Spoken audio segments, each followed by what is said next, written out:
다 같이 묵상 기도드리시겠습니다.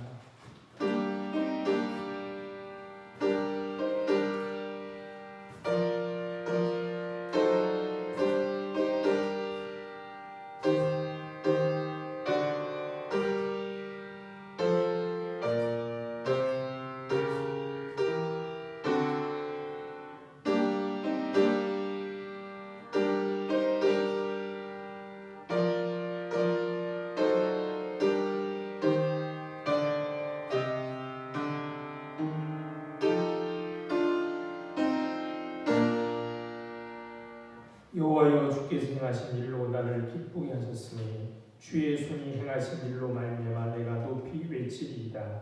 여호와여, 주께서 행하신 일이 어찌 그리 크신지요. 주의 생각이 매우 깊으시니이다. 아멘. 주의 행하신 일로 우리를 기쁘게 하신 하나님, 그 하나님의 은혜와 사랑을 감사하여 오늘도 주님 앞에 나와 영광과 찬송과 예배를 드립니다. 부족한 우리들이지만 우리와 함께 하셔서 우리가 드리는 예배가 하나님이 기뻐 받으시는 예배가 되도록 인도하여 주옵소서. 감사하오며 주님 이름으로 기도드립니다. 아멘. 자리에 일어나서 찬송가 23장 찬송 부르시겠습니다.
성시교로 가시겠습니다. 교동문 76번입니다.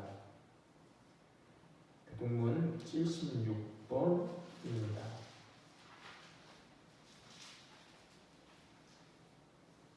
교동문 76번 요한복음 1장 교독합니다. 태초에 말씀이 계시니라. 이 말씀이 하나님과 함께 계셨으니 이 말씀은 곧 하나님이시라. 그가 태초에 하나님과 함께 계셨고 만물이 그로 말미암아 지은 바 되었으니 지은 것이 하나도 그가 없이는 된 것이 없느니라.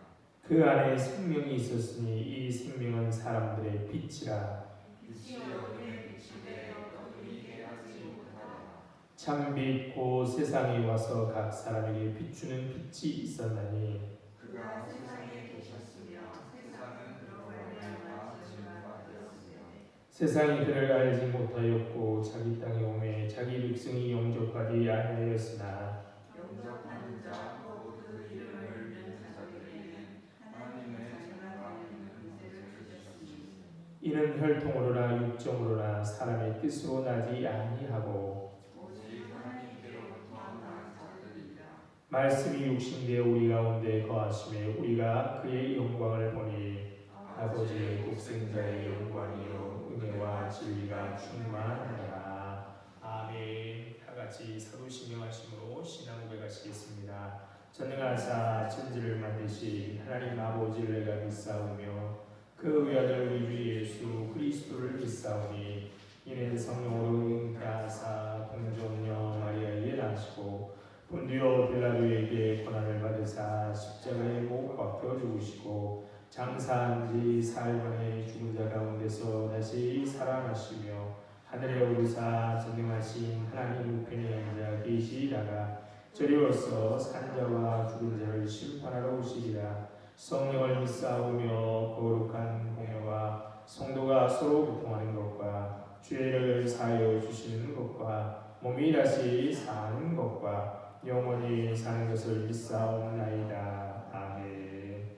자리에 앉아 찬송가 364장 찬송가 364장 찬송 부르시겠습니다. 주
사랑과 은혜로 우리를 인도하시는 하나님, 우리가 하나님 앞으로 이끌리었고 또 하나님 앞으로 예배를 드리기 위해 이 자리로 나왔습니다. 이 시간 온전히 하나님께 드리오니 하나님 기뻐 받아주시며 또 우리를 온전하게 하셔서 하나님 앞에 합당한 예배가 되도록 하나님 도와주시옵소서. 하나님, 우리는 하나님 앞에 죄밖에 지을 수 없는 부족한 영혼입니다. 하나님, 우리가 하나님의 말씀을 따르지 못하고 하나님의 섭리를 거스르려고 합니다. 하나님, 우리 인간들에게 있는 이 죄가 너무나도 악합니다. 우리가 이제는 죄의 종이 아니라 하나님의 자녀가 다 되길 원합니다. 우리에게 회개함이 있어서 우리를 용서하여 주시옵소서.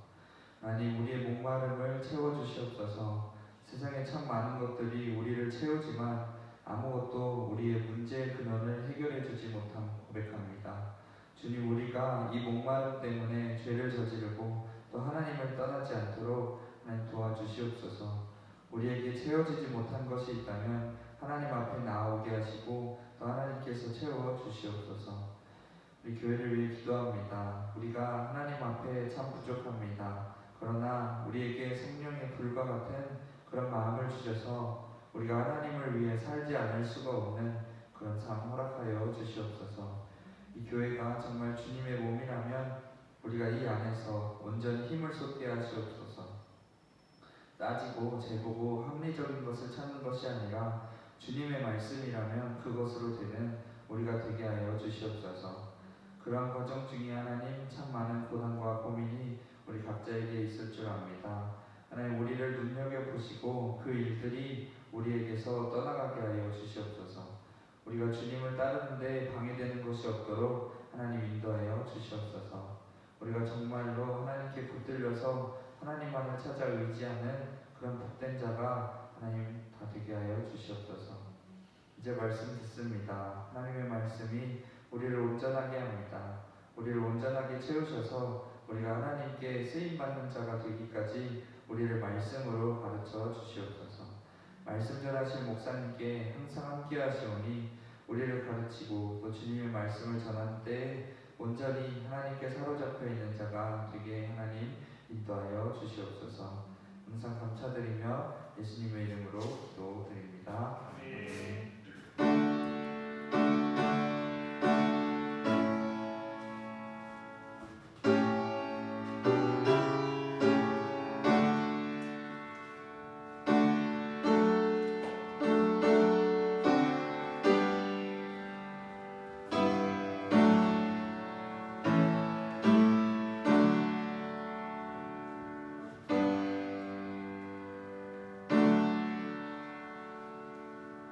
하나님 말씀 보시겠습니다. 하나님 말씀은 마태복음 26장 36절로 46절에 있는 말씀입니다. 하나님 말씀은 마태복음 26장 36절로 46절에 있는 말씀입니다. 찾으신 줄 알고 제가 읽겠습니다. 이에 예수께서 제자들과 함께 겟세마네라 하는 곳에 이르러 제자들이 이르시되 내가 저기 가서 기도할 동안에 너희는 여기 앉아 있으라 하시고 베드로와 세베대의 두 아들을 데리고 가실새에 고민하고 슬퍼하사 이에 말씀하시되 내 마음이 매우 고민하여 죽게 되었으니 너희는 여기 머물러 나와 함께 깨어있으라 하시고 조금 나아가사 얼굴을 땅에 대시고 엎드려 기도하여 이르시되 내 아버지여 만일 할만하시거든 이 잔을 내게서 지나가게 하옵소서. 그러나 나의 원대로 마시옵고 아버지의 원대로 하옵소서 하시고 제 아들에게 오사 그 자는 것을 보시고 베드로에게 말씀하시되 너희가 나와 함께 한 시간도 이렇게 깨어 있을 수 없더냐. 시험에 들지 않게 깨어 기도하라. 마음에는 원이로되 육신이 약하도다 하시고 다시 두 번째 나아가 기도하여 이르시되 내 아버지여 만일 내가 마시지 않고는 이 잔이 내게서 지나갈 수 없거든 아버지의 원대로 되기를 원하나이다 하시고 다시 오사 보신즉 그들이 자니 이는 그들의 눈이 피곤함이로라. 또 그들을 두고 나아가 세 번째 같은 말씀으로 기도하신 후 이에 제 아들이 오사 이르시되 이제는 자고 쉬라. 보라 때가 가까웠으니 인자가 주인의 손에 팔리느니라. 일어나라 함께 가자. 보라 나를 파는 자가 가까이 왔느니라. 아멘. 주님의 은혜와 평강이 우리 가운데 임하시기를 바랍니다. 삶은 주님이 주신 선물인데 한 주간 기뻐하며 사셨습니까? 행복한 순간도 있었지만 우리 마음이 답답할 때가 참 많았습니다. 세상에 아이의 눈을 감고 살면 모를까 세상은 우리를 참 힘들게 합니다. 지난 24일 전세 사기 피해자 한 명이 또 숨진 채 발견되었습니다. 석 달 사이 인천 미추홀구에서만 4명이 세상을 등진 것입니다. 가진 사람에게는 그들의 전세금이 얼마 되지 않겠지만 그들에게는 평생 모은 돈이었습니다. 2014년 세상을 떠난 김기현 교수는 우리 국민이 처해 있는 3가지 어려움을 고단함, 억울함, 불안함이라는 말로 요약한 바 있습니다. 고단함이란 생산 과정과 관련된 문제입니다. 좋은 대학에 들어가려고, 좋은 직장에 들어가려고 진급에 밀리지 않기 위해 사람들이 지금 여기서 누릴 수 있는 행복을 자꾸 미루며 살아갑니다. 피로와 스트레스가 누적되면서 모두가 지친 표정을 짓고 삽니다. 억울함이란 1차 분배의 문제입니다. 대기업과 중소기업, 정규직과 비정규직의 임금 격차가 상당한데 더 벌어지고 있습니다.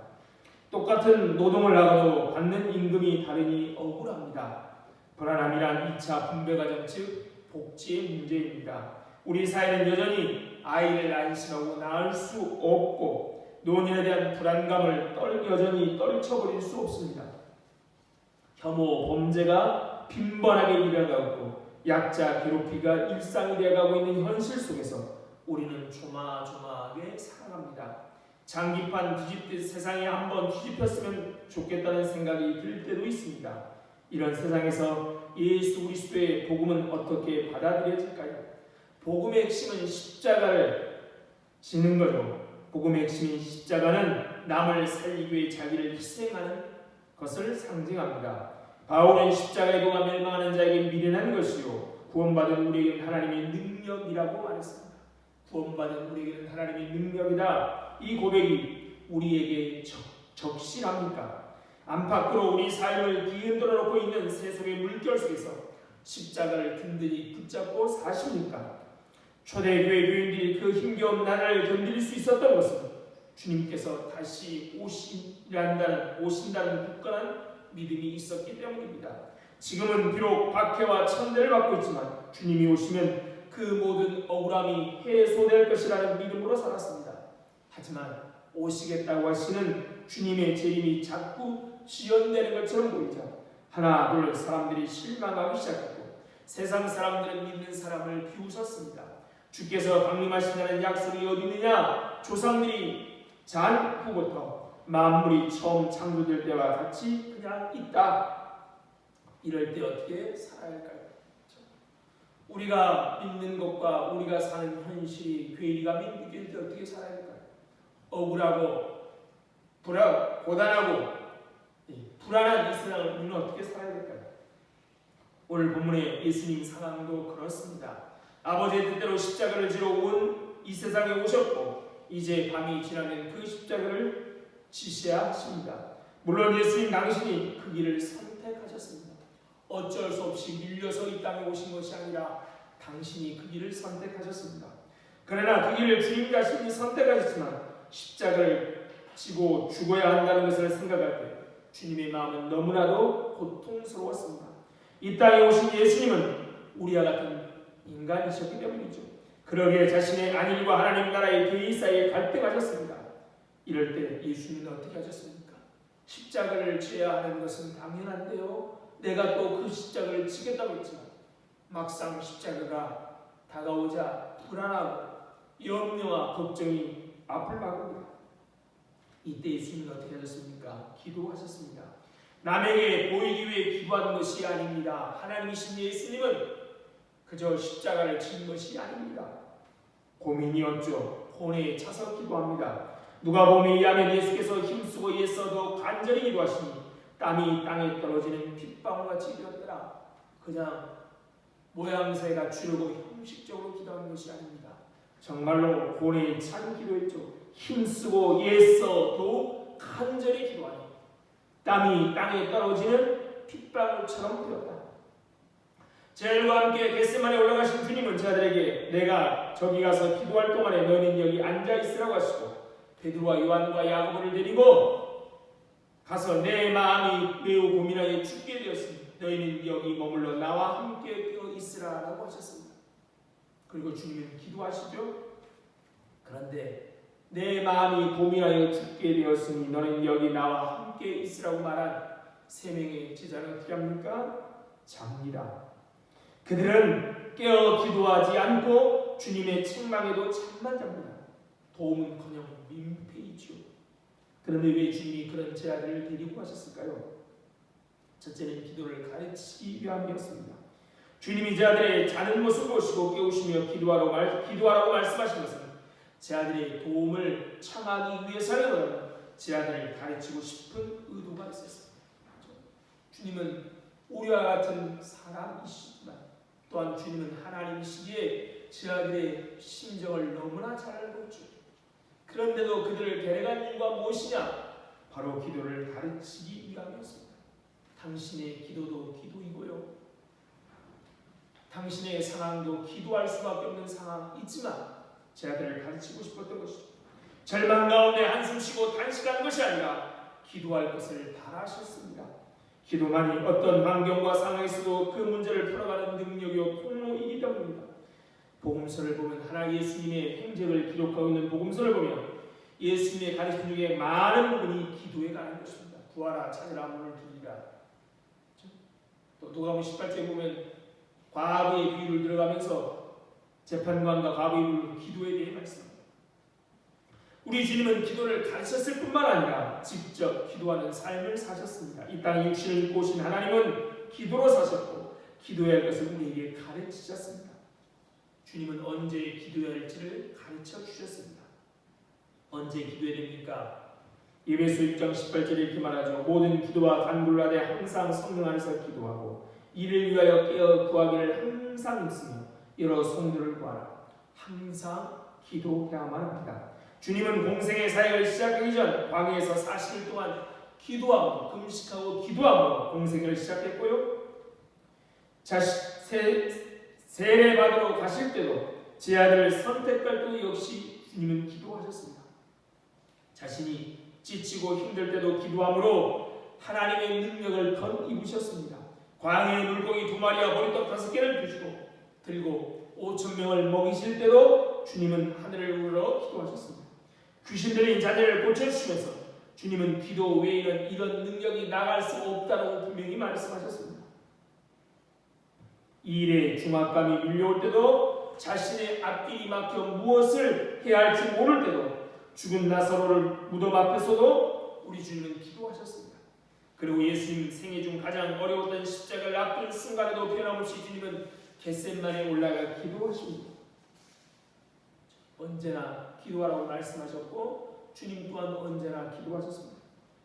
주님은 또한 어떻게 기도해야 할지도 가르쳐 주셨습니다. 기도의 대상은 멀리 하늘 저 멀리 계신 어떤 신이 아니라 바로 내 아버지라는 것, 그리고 먼저 구해야 할 것과 나중에 구할 것, 구함의 우선순위가 있음을 가르쳐 주셨습니다. 우리 주님이 가르치신 기도에 분명히 말하죠. 하늘에 계신 내 아버지여, 너희는 먼저 그의 나라와 그의 의를 구하라. 아버지의 이름이 거룩히 여김을 받으시오며 먼저 기도하죠. 이 모든 영광이 어디로 돌아갈지도 가르쳐 주셨습니다. 왜냐하면 무엇이 진짜 필요하고 무엇이 중요한 것인지, 무엇을 구해야 할지 모르는 우리를 풍요한 삶을 살기를 원하시기 때문입니다. 예수님이 하나님의 뜻대로 살아가신 삶의 방법은, 우리와 다르게 하나님의 뜻대로 걸어가신 방법은 오늘 겟세마네 기도처럼 기도했던 것이죠. 할 수만 있으면 이 잔인에게서 물러가게 하옵소서. 그러나 나의 원대로 마시고 아버지의 뜻대로, 하나님의 원대로 할 수 있었던 이유는, 뜻대로 할 수 있었던 이유는 기도했던 것입니다. 그러니 우리가 기도의 자리로 나아가지 않겠습니까? 고단하고 억울하고 불안하고 절망하기 전에, 분노하기 전에 기도의 자리로 나오지 않겠습니까? 앞으로 살아갈 인생 여정이 만만치 않습니다. 내 앞에 다가오는 여러 문제 앞에 주저앉을 때가 얼마나 많을지 모릅니다. 한계의 상황이 다다를 때도 있을 것입니다. 그때마다 우리의 손을 붙잡고 기도의 자리로 인도하시는 주님을 따라 나아가지 않겠습니까? 둘째, 주님께서 제자들을 겟세마네로 데려가신 이유는 영적으로 승리하는 길을 알려주시기 위함입니다. 영적으로 승리한다는 것은 무엇일까요? 그것은 하나님의 뜻을 알고 그 뜻대로 행할 수 있는 능력을 더 입는 게 영적으로 승리하는 삶입니다. 예수님이 십자가를 피하고 싶으셨습니다. 두렵고 부담스럽고 고통스러웠습니다. 제 아들을 깨우며 3번이나 확인합니다. 하나님, 제가 이 십자가를 지지하면 안 될까요? 제가 십자가를 제압합니까? 무엇이든 다 할 수 있지 않겠습니까? 하나님, 피할 수 있게 해주십시오. 주님은 3번이나 이렇게 구했습니다.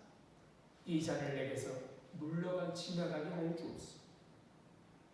끊임없이 자기 육체의 소리와 환경의 소리가 들립니다. 그러나 하나님 앞에 엎드려 기도할 때 우리 주님은 하나님의 음성을 듣습니다. 우리도 마찬가지죠. 십자가를 향한 하나님의 뜻이 무엇인지 알게 되죠. 기도할 때 하나님의 뜻이 무엇인지 알게 됩니다. 예수님은 하나님의 뜻을 보고 당신이 죄를 지고 저주의 십자가에 달려 많은 사람이 살아나고 구원 얻는 것이 하나님의 뜻임을 다시 발견하죠. 그래서 기도합니다. 어떻게 해요? 그러나 나의 원대로 마시옵고 아버지의 원대로 하옵소서. 오늘 하나님의 뜻에 순종하려면 기도해야만 합니다. 주님의 놀라운 계획을 바라보고 순종할 뿐만 아니라 그 순종할 힘도 기도에서 얻습니다. 46절을 보면 조금 전까지 두려워하고 무서워하던 예수님이 제자들 앞에 당당하게 이렇게 말씀합니다. 일어나라, 함께 가자. 할 수만 있으면 하던 주님이 기도하자 어떻게 바뀌어요? 일어나자, 함께 가자. 일어나라, 함께 가자. 이제 더 기도하지 않아도 된다고 하십니다. 고뇌하시던 주님이 하늘의 음성을 듣고 난 후에는 하나님의 뜻에 순종하기 원하여 이제는 그 걸음걸이가 바뀝니다. 겟세마네로 올라가던 주님이 이제 어떻게 해요? 기꺼이 로마 병정에 잡혀서 다시 내려오죠. 두렵고 떨리지만 가야 할 길이라면 피하지 않고 가는 것, 그게 바로 십자가의 길입니다. 일어나라, 함께 가자. 영광을 누리기 위해 가자는 말이 아닙니다. 주님은 우리와 함께 하나님이 원하시는 길을 가자고 하십니다. 함께 말입니다. 주님과 함께 가는 길이 우리가 하나님의 뜻에 순종하는 길이죠. 우리가 하나님 말씀에 순종하기 위해서 우리는 하나님 우리를 겟세마네로 기도의 자리로 초청하고 계십니다. 마지막으로 주님께서 제자들을 겟세마네로 데려가신 이유는 기도할 때가 있다는 것을 가르치시기 위함입니다. 기도는 항상 해야 하지만 기도할 때가 있습니다. 예수님께서 제자들에게 기도하라고 2번이나 하시지만 제자들은 기도하지 않고 잠을 잡니다. 45절 말씀 보면 제자들에게와 단호하게 선포하십니다. 이제 남은 시간은 자고 쉬어라. 보아라, 때가 이르렀다. 인자가 죄인들의 손에 넘어간다. 이제 남은 시간은 자고 쉬어라. 그 전까지 기도하라고 말씀하시던 주님이 이제는 자고 쉬어라라고 말씀합니다. 우리가 어떤 일을 만날 때 그 문제를 잘 풀 수도 있지만 엉망으로 만들 수도 있습니다. 베드로는 예수를 잡으러 온 군대를 막으려다가 제사장이 좀 말 위에 귀를 잘라 사태를 더 악화시킵니다. 그리고 예수님을 3번이나 부인합니다. 주와 함께 죽을지언정 주를 부인하지 않겠다던 그 마음과 다르게 베드로는 예수를 3번이나 부인합니다. 왜 그랬을까요? 겟세마네 동산에 세 제자에게 내 마음이 매우 고민하여 죽게 되었으니 너희는 여기 머물러 나와 함께 깨어 있으라고 말씀하시고 주님은 기도하셨지만 세 제자는 어떻게 합니까? 기도하지 못합니다. 그들을 보시고 주님 뭐라고 말해요? 시험에 들지 않게 깨어 기도하라 라고 하시는데 40절이면 누구에게 말했다고 하십니까? 3명이 자고 있었는데요, 베드로에게 말씀하셨다고 합니다. 베드로야, 시험에 들지 않게 깨어 기도하라고 하십니다. 예수님이 너희는 다 나를 버리려고 하시다. 베드로는 결코 주를 버리지 않겠습니다. 모두 주를 버릴지라도 나는 결코 버리지 않겠다고 호언장담했기 때문에 주님은 그를 보고 말씀하시는 겁니다. 너는 그러고 싶지? 베드로야, 그 마음은 내가 이해한다. 그러나 기도 없이는 하지 못한단다. 기도하지 않은 베드로는 종의 귀납이고 작은 계집아이 말 앞에 3번이나 주님을 모른다고 부인하며 그의 이름을 베드로라고 반석이라고 주신 이름에 맞지 않게 흔들리고 요동칩니다. 위기를 극복할 지혜도 능력도 사랑도 다 놓쳐버리고 시험과 어려움에 빠지게 들고 맙니다. 그렇죠? 기도할 때가 있다는 거예요. 기도하지 않으면 항상 기도해야 되는데요. 기도할 때 기도하지 않으면 베드로와 같이 되는 겁니다. 그래서 주님은 베드로를 데리고 가셨습니다. 그렇죠? 세 명을 특별히 데려가셔서 나를 위해 당신의 앞길이 캄캄해서 기도하는 그 위급한 순간에도 제 아들에게 기도하고 기도를 배우라고 기도할 때가 있다고 가르치기 위해서 제 아들을 데려갔습니다. 전혀 도움은커녕 잠만 자는 민폐인들을 말합니다. 언제까지 우리가 교회에 나올 수 있겠다고 생각하십니까? 우리가 언제까지 우리 목소리로 찬양할 수 있겠습니까? 그러지 못할 상황이 오기 전에 우리가 할 수 있는 것이 무엇일까요? 기도입니다. 기도할 기회를 놓쳐버리면 우리는 실패합니다. 그러나 기도할 때 하나님께서 우리를 아름답고 귀한 존재로 세워가십니다. 마태복음 25장에 보면 10처녀의 비유가 나옵니다. 신랑을 기다리는 10명의 처녀 중 5명은 기름을 준비하고 5명은 기름을 준비하지 않았습니다. 그런데 오리라는 신랑이 늦게 오자 기름을 준비하지 못한 처녀들은 그 기름을 구하러 갔다가 본인이 다쳐서 혼인집에 잔치집에 들어가지 못합니다. 전도서 3장 1절로 8절에 전도자는 이렇게 말합니다.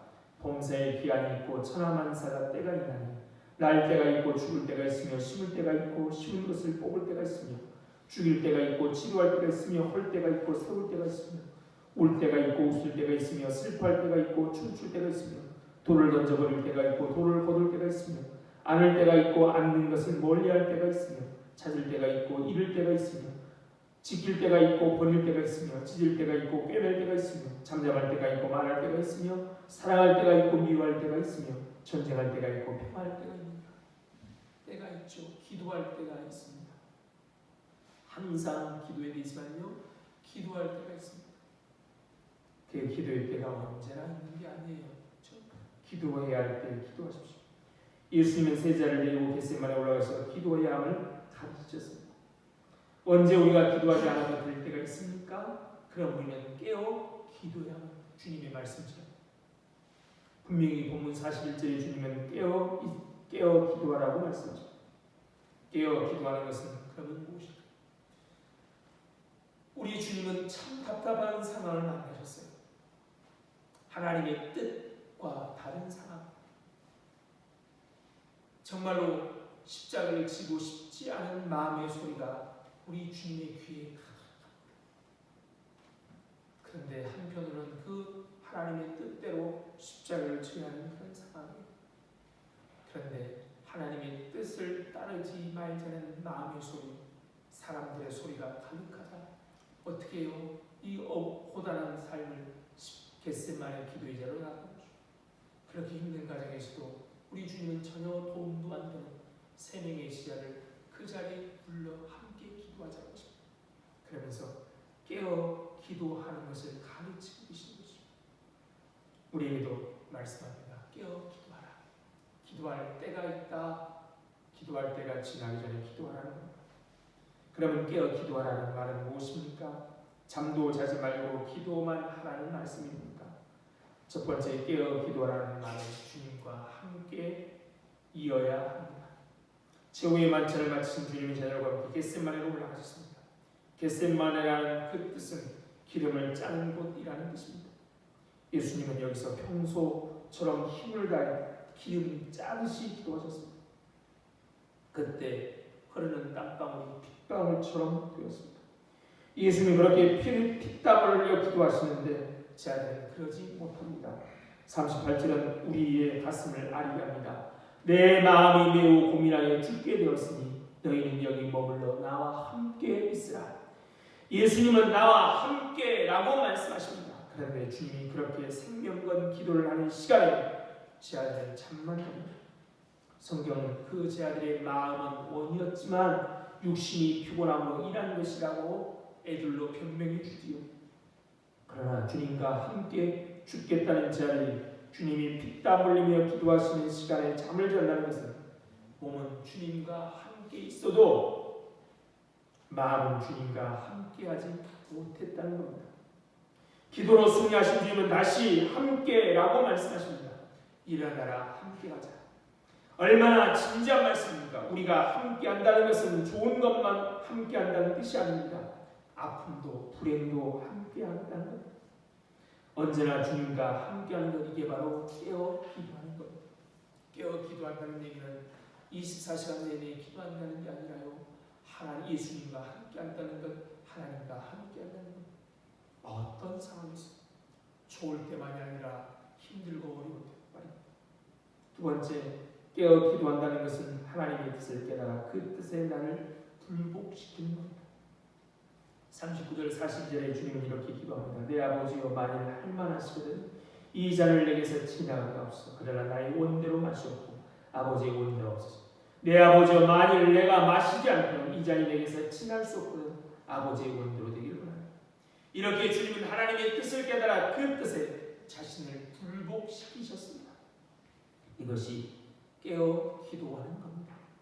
주님도 십자가를 지고 고난받은 것을 원하신 바가 아닙니다. 그래서 그것이 자신에게서 지나가게 해주시기를 하나님께 기도하죠. 그러나 곧이어 주님의 마음은 그렇지만 하늘에 계신 아버지의 뜻이 그렇지 않다면 내 뜻이 아닌 하나님의 뜻대로 시행하기를 구합니다. 오늘 우리도 마찬가지죠. 하나님의 뜻을 아는 자가 진정 깨어 기도하는 자입니다. 기도하는 사람은 언제나 자기의 뜻을 하나님의 뜻 앞에 불복시키는 사람입니다. 능력 있는 기도는 많은 말을 하는 기도가 아닙니다. 좋은 기도는 미사 여부를 누려놓는 것도 아닙니다. 가장 위대한 기도, 놀라운 기도, 능력 있는 기도는 자기의 뜻을 하나님 앞에 불복시킵니다. 깨어 기도하라는 얘기는 24시간 내내 기도하는 게 아니라요, 하나님의 뜻을 깨닫고 하나님과 함께하는 하나님의 뜻을 깨닫고 자신의 뜻을 불복시키는 것. 내 생각에는 이것이 좋습니다. 이것이 맞는 일입니다 라고 생각하지만 하나님의 뜻이 아니라면 가감히 내려놓아야 하는 거죠. 주님이 가라는 곳까지 가요. 주님이 멈추라는 곳에 멈추라는 것입니다. 최고의 기도는 자기의 뜻을 하나님 앞에 굴복시키는 것, 이게 바로 최고의 기도, 깨어있는 기도입니다. 세 번째, 깨어있는 기도는 시험에 들지 않는 믿음이 있는 삶입니다. 기도는 눈 감고 하는 게 아니라요, 삶으로 드러내는 것이죠. 40절 41절입니다. 너희가 나와 함께 한 시간도 이렇게 깨어있을 수 없느냐. 시험에 들지 않게 깨어 기도하라. 주님은 힘든 영적 싸움을 싸우고 있는데 제 아들은 잠에 취해 있습니다. 마귀가 올무를 들고 다가오고 있는데 제 아들은 그것을 느끼지 못합니다. 주님은 안타까워 말씀하십니다. 시험에 들지 않게 깨어 기도하라. 여기서 시험이란 말은 인간의 나약한 심성이나 부패한 욕망부터 일어나는 유혹을 의미합니다. 그러므로 깨어 기도한다는 것은 인간의 욕망을 제거하고 믿음의 삶을 살아가는 것, 그게 그리스도인의 삶의 내용, 그것이 바로 깨어 기도하는 것. 사탄은 우리를 시험할 때 가장 연약한 부분을 공격합니다. 사탄은 우리를 넘어뜨리기 가장 쉬운 부분, 넘어가는 부분을 공격합니다. 사탄은 우리가 무엇을 좋아하는지, 육체의 무엇이 약한지 알고 공격합니다. 그러기에 우리는 사탄의 공격을 막을 방법이 없습니다.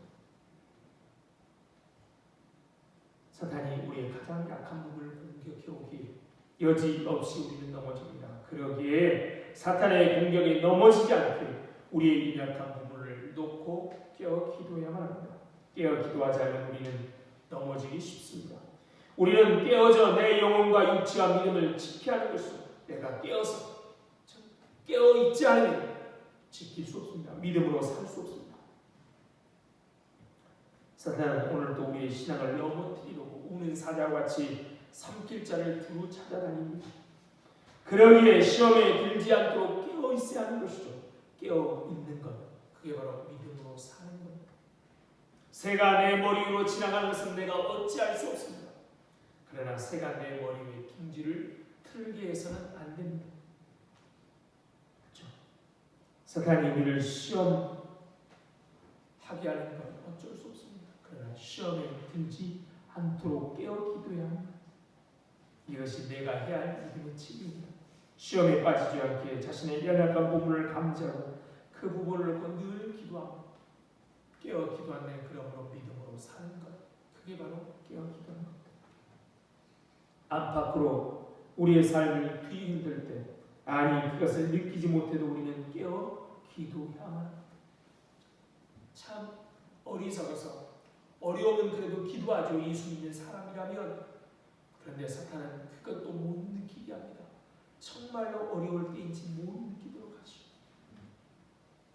그러기에 우리는 깨어 기도해야 합니다. 혹시 기도할 때가 있는데 지나 버리도록 깨닫지 못하다. 베드로처럼 내가 주님을 모른다고 3번이나 부인할 수밖에 없는 상황에 놓이기 전에 깨어 기도해야 합니다. 깨어 기도한다는 것은 하나님의 뜻을 깨달아 그 뜻에 나를 굴복시키는 겁니다. 깨어 기도한다는 것은 시험에 들지 않는 믿음이 있는 삶입니다. 육신의 잠, 양심의 잠, 사명의 잠에서 깨어나 말씀을 통해 세임을 얻어 나의 설 자리가 어디며 나의 할 일이 무엇이며 나의 갈 길이 어디인지를 깨달아 주님이 앞서가신 그 길을 따라가며 하나님 나라의 씨앗을 뿌리는 우리가 되도록 우리는 어떻게 된다고요? 깨어 기도해야 합니다. 참 지나고 나서 기도해야 했는데 라고 한탄하지 마시고 항상 기도하라는 하나님의 말씀에 항상 깨어 기도하고, 기도는 단지 내 의견을 어떻게든 하나님께 관철시키는 것이 아니라 오히려 반대로 하나님의 뜻을 깨닫고 내 뜻을 굴복시키는 것이죠. 그럴 때 우리는 비로소 믿음의 삶을 살 수 있는 것입니다. 그런 복된 삶을 사시는 깨어 기도하는 성도들 다 되시기를 바랍니다. 참 좋으신 하나님, 은혜와 사랑을 감사합니다. 오늘도 우리는 이 세상을 살아가면서 참 어렵고 힘에 없습니다. 그럴 때마다 주님이 우리에게 보여주신 것처럼 깨어 기도하는 우리들 될 수 있도록 은혜 베풀어 주소서. 기도해야 할 때인데 기도하지 않아 답답하시는 하나님의 마음을 우리가 깨닫고, 아버지여 어떻게 하든 기도하는 우리들, 무슨 수를 쓰든 기도의 자리로 나오는 우리들, 기도의 시간을 마련하는 우리들 위해서 기도함으로 하나님의 뜻대로 사는 믿음의 삶을 살아갈 수 있도록 은혜 베풀어 주소서.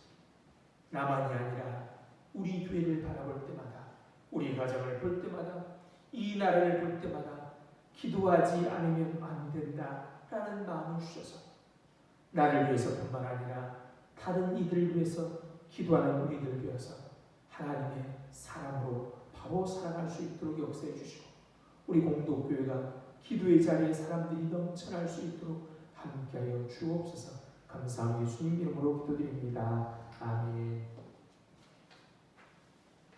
찬송가 317장 찬송 부르시면서 준비하시는 분 계시겠습니다.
참 좋으신 하나님, 은혜와 사랑을 감사합니다. 우리에게도 참 어려운 삶을 이겨낼 수 있는 귀한 기도를 가르쳐 주시고 기도의 삶을 살 수 있도록 인도하신 하나님의 은혜 감사하여 오늘도 주님의 앞에 귀한 것을 드립니다. 하나님, 이 귀한 물질을 받아주시고 이 물질만이 아니라 우리들을 받아주셔서 하늘의 귀하고 아름다운 일에만 사용하여 주옵소서.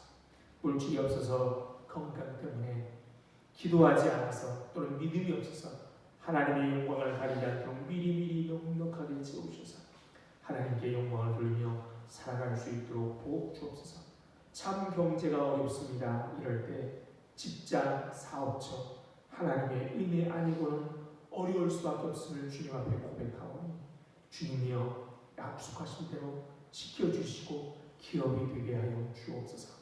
하나님, 하나님이 주신 기업이 하나님의 복을 누릴 때마다 하나님의 은혜임을 깨닫고 우리 주위에 어렵고 힘든 사람들 돌보고 나눌 수 있는 마음을 주셔서 온 땅에 하나님의 은혜의 복의 통로가 될 수 있도록 인도하여 주옵소서. 감사하며 예수님 이름으로 기도드립니다. 아멘.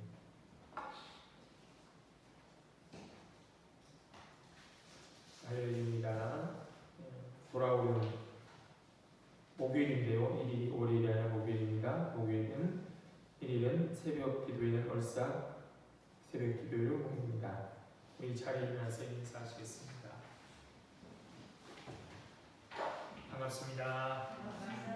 사랑합니다. 축복합니다. 행복하십시오.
생명 되신 우리 주 예수 그리스도의 은혜와 하나님 아버지의 다 없으신 사랑과 성령님의 교통하심이 오늘도 깨어 기도하기로 하지만 이 자리에 모인 모든 성도들 위해와 그들의 가정과 건강과 하는 일 위해 그리고 우리 공동교회 위해 지금도 영원토록 함께 있을지어다.